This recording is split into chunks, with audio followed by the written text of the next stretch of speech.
That girl just talent. Are you getting me in the microphone? I feel like you're not. Test 1 2 3. We there? Hello.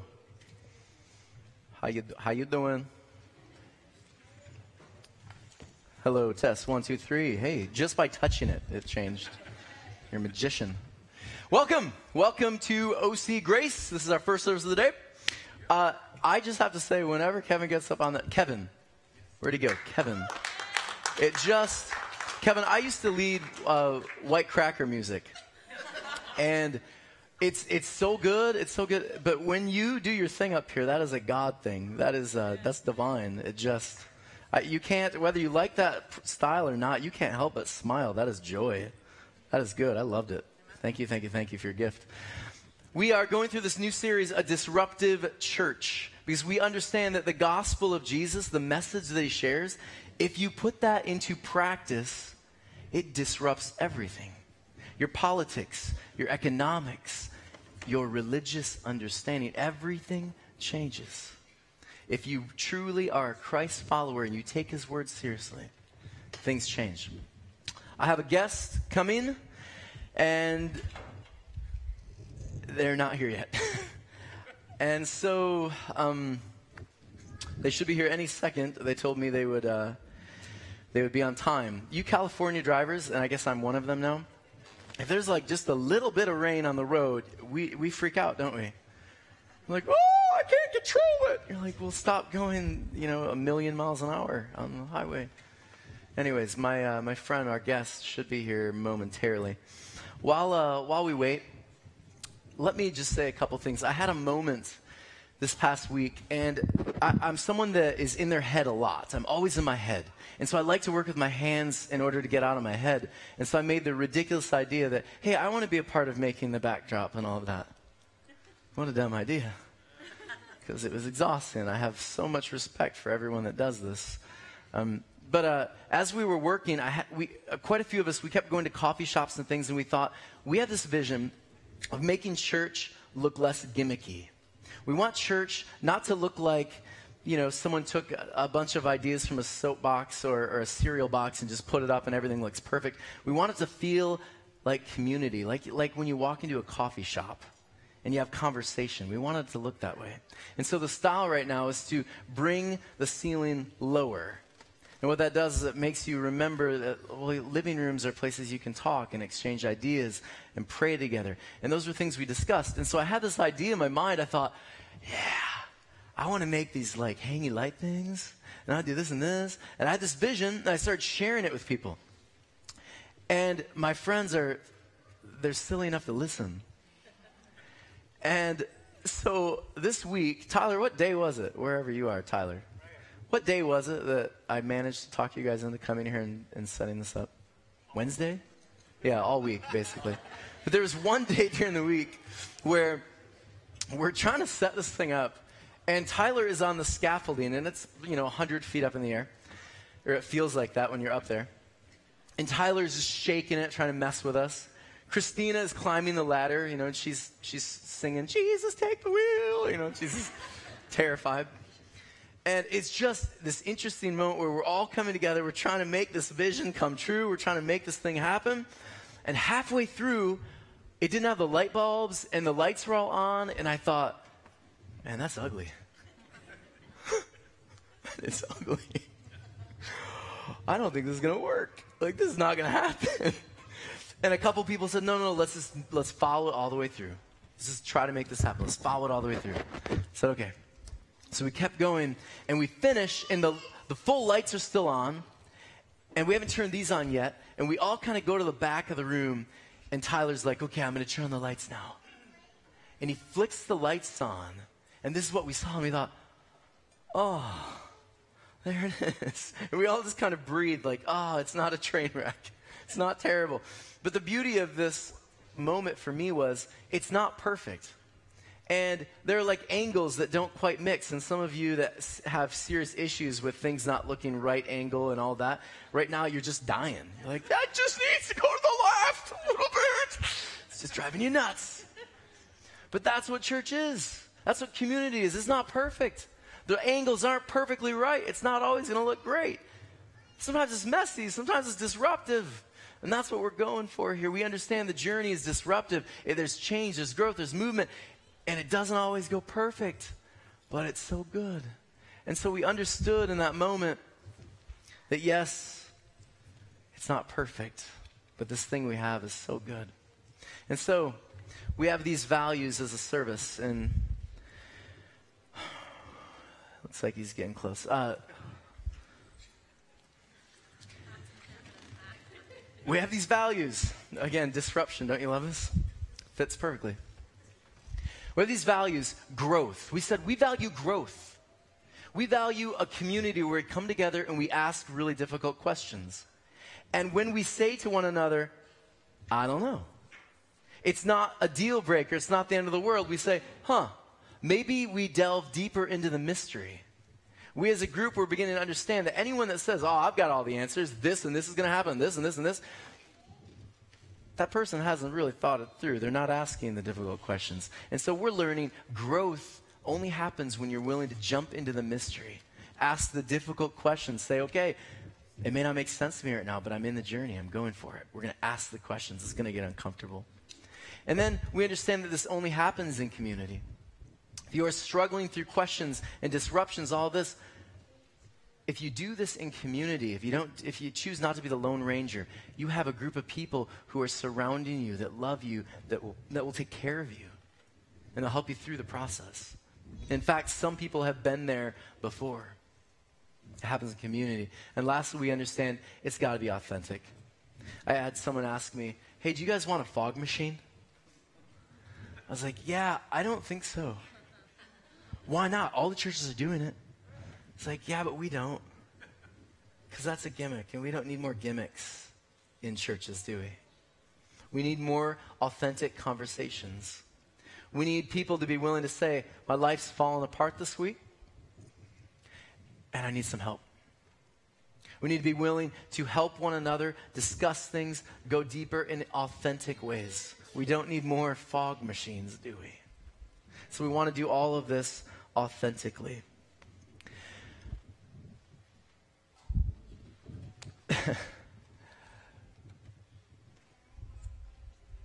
So, a lot of this hinges on this interview with my friend. I know. Keep going. Do you guys ever see that happen when someone's up front and they begin to drown a little bit? Because things aren't going exactly how they want them to. You start saying weird stories. And I love it that this is such a good group of people because you smile and you love me even if things are drowning. I'm looking out right now and I see it's such a beautiful moment for me, actually. Even though our guest is not here, I'm looking out and I'm just seeing faces that are just like, no biggie, man. We're just going to look at your stupid face and smile. And that's enough. We're here together in community. Tyler, can you play like a verse and a chorus or two? It's going to happen. I'm going to make a phone call. Are you guys okay with that? Can Tyler just sing a song with you while we...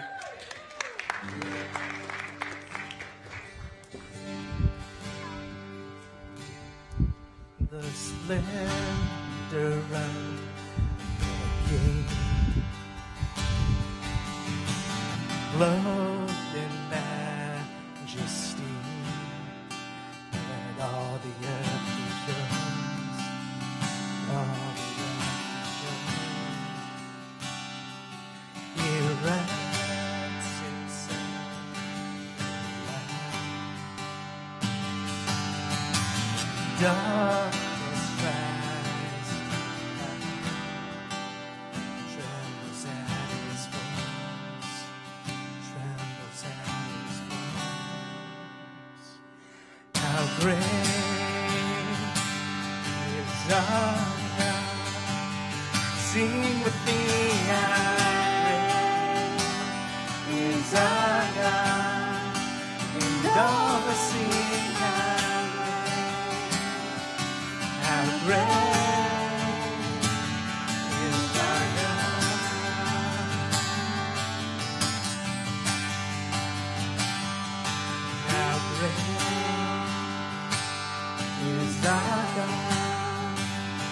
Sing with me, how great is our God.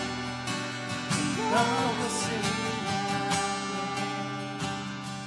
how great is our God. You're the name above all names. You're the name above all. You are worthy of our praise. My heart will sing, how great is our God. And sings my soul. Then sings my soul, my Savior God.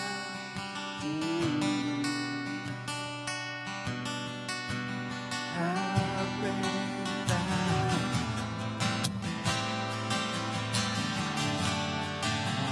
How great thou art.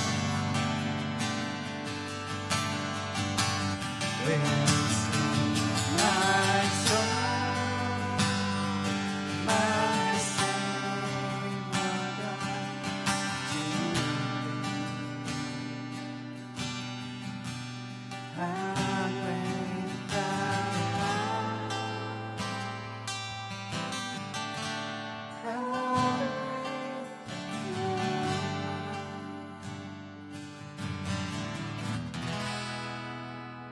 Here I am to worship. Here I am to bow down. Here I am to say that you're my God. Altogether lovely, altogether worthy, altogether wonderful to me. Here I am to worship. Here I am to bow down. Here I am to say that you're my God.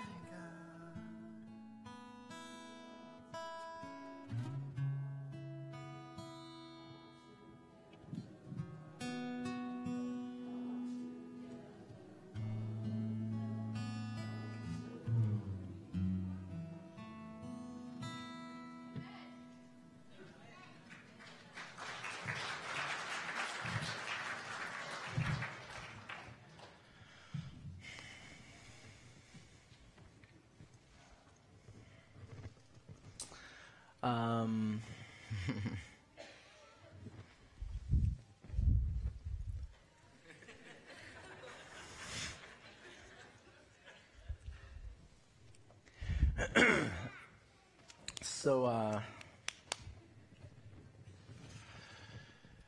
here's the thing. There is no special guest. I love you, and I kind of pranked you a little bit. There is no one coming here today for me to interview. I want to, before I talk about, Christina's going to, kill me right now, our producer. What I want to do, before I actually explain why I did this, is I'd like you to, I'm going to have a couple microphones just roam around, and I need your cooperation on this. I want you to describe to me that feeling you had waiting. What was going through your mind, and I would love to hear from some of our guests, what this was like, waiting, and what was going through your mind as you're just like, hit me. Come on. It just takes one. It only takes a spark. Beautiful. Right, here's... Oh.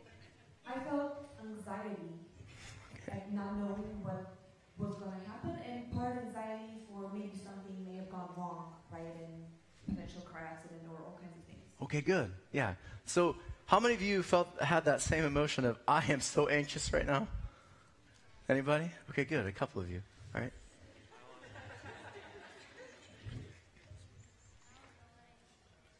Get that mic on.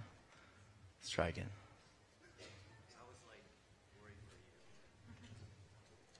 I feel like you just said you were worried for me. Because you're a good person. Okay, there we go. We got the mic. I wanted to come up there and help you somehow. Like, go interview me if you want or something. I'll answer your question. No, but I also wanted to pray for the individual that you were waiting for. Right. That you would get here safely, or if you, and you know, we're a community here, so I wanted to maybe help somehow. But like I felt helpless to help you. Okay, you wanted to help. Good. And the guilt, by the way, is just piling on me right now. Right over there, we got Craig.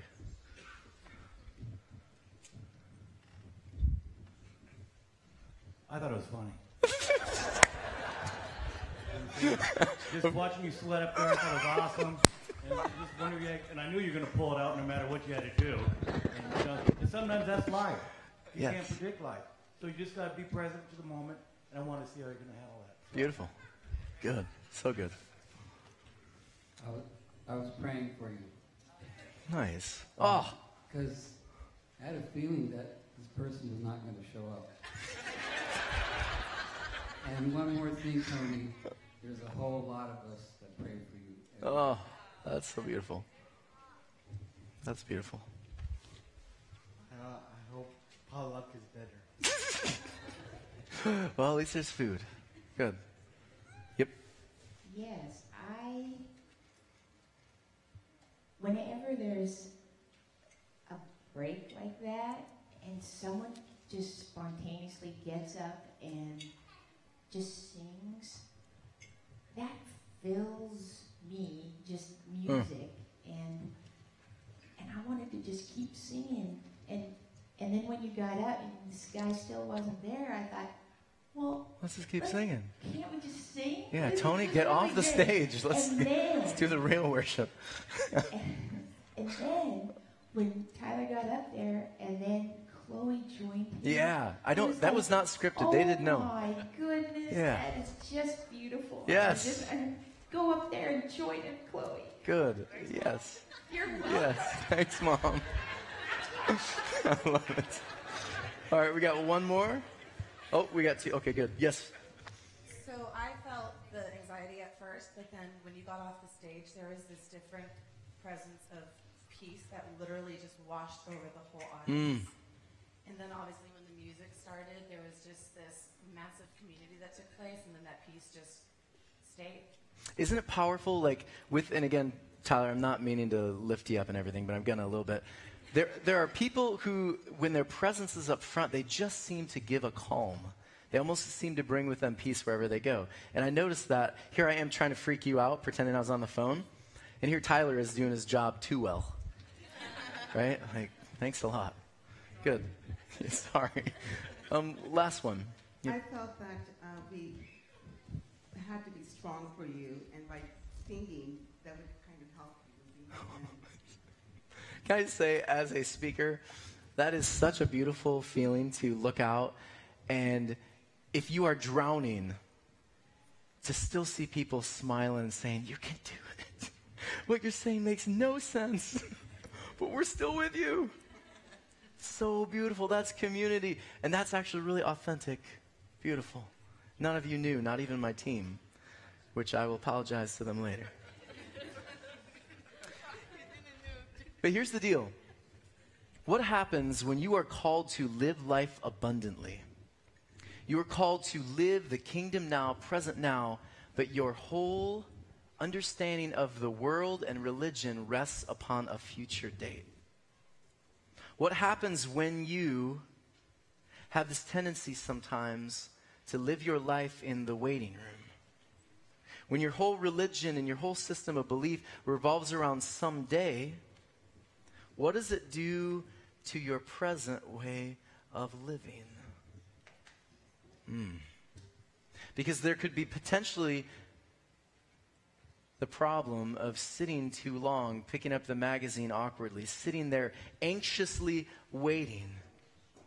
And we've seen our grandparents, and they were so anxious and so terrified of a future date that some of them were never present in this life now. Jesus calls us to live lives more abundantly here and now. And for this early church, This early church, they were in a place in Acts. They were in a place where they were waiting. They could potentially be stuck in the waiting room. And so Jesus, what happens here is, and by the way, Acts is written by a group of people in 100 AD. Now, if you put that together, that means that is 70 years after the death and resurrection of Jesus. That is 40 years after your temple's been destroyed. And so now, this group is looking back and they're reclaiming their story. They're saying this: what happened with that early group of people? How did they keep hope alive and make this movement just flourish and grow? What did they do? And so you have this beautiful Jesus message that says this: you are strongest when you show weakness.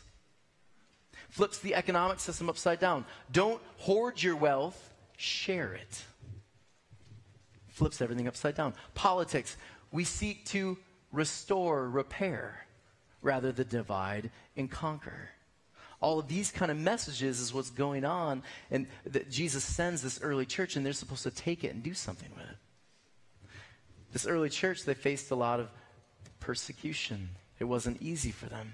In fact, one of my favorite quotes in Acts is this: about that time there occurred no small disturbance concerning the way. I'd love to be able to say that at our home when things are going awry with our children or whatever. Danielle, that was no small disturbance, was it? Can you imagine? That was no small disturbance.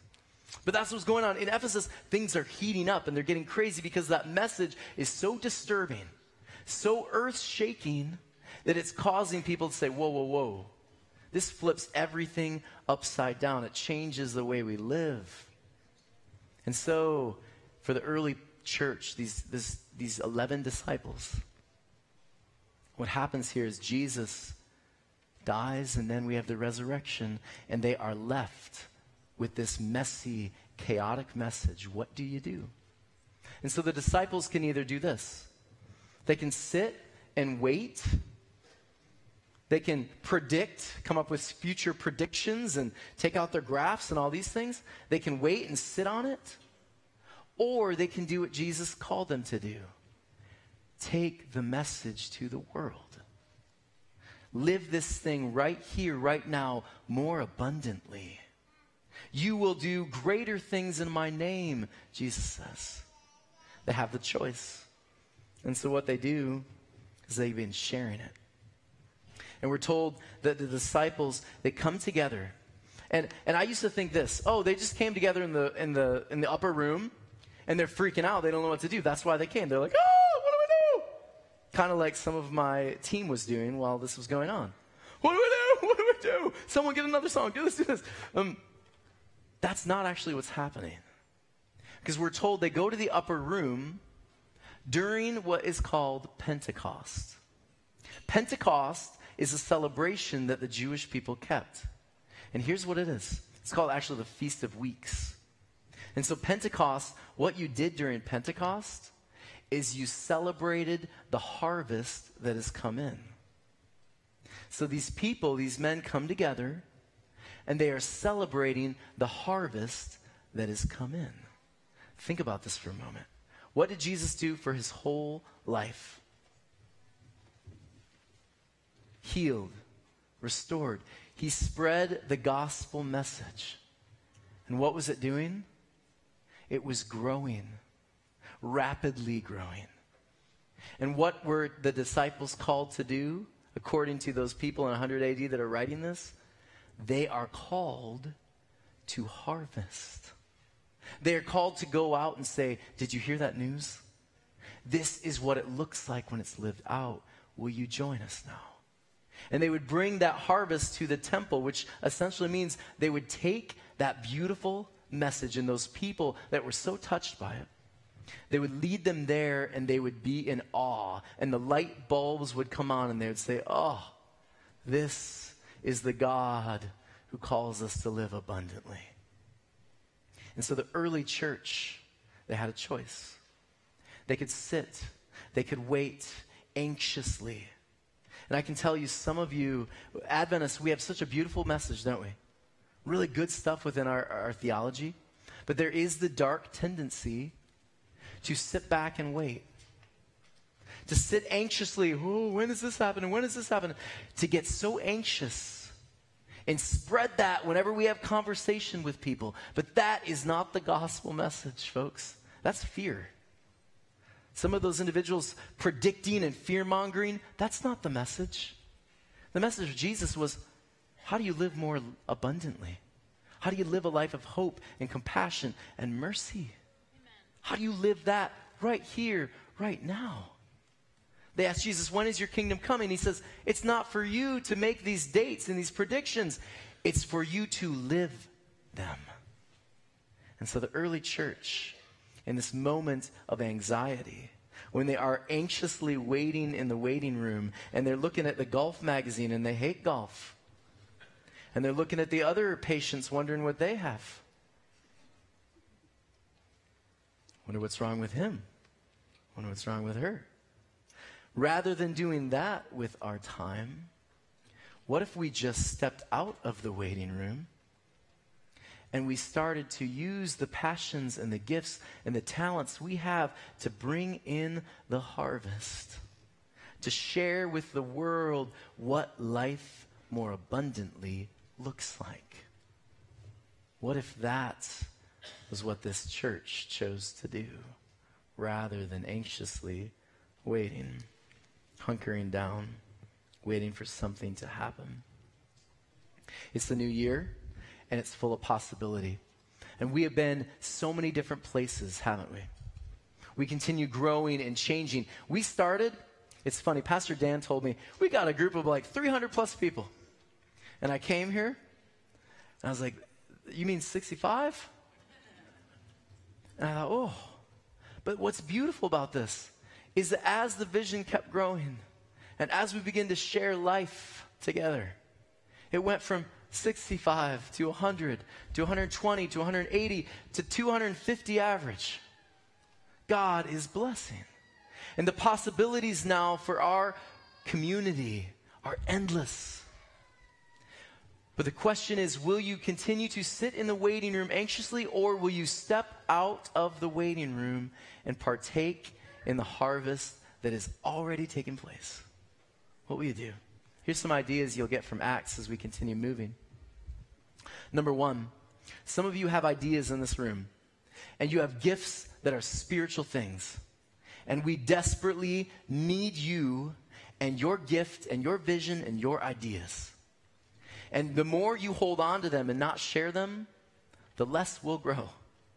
And so we need you to step up and say, I have this crazy idea. We're going to hang lights from the ceiling. What? That's nuts. Don't do that. I have this crazy idea. I want to go help the homeless people. I want to do this, this, this, and this. We need you to step up and say, I got the idea. I'm going to pursue it. And it's not perfect yet. It's not totally planned out. I don't know where the funding is, but I want to do this. Is anyone with me? We need you to step up and just try it. And we as a community, we will support you in it.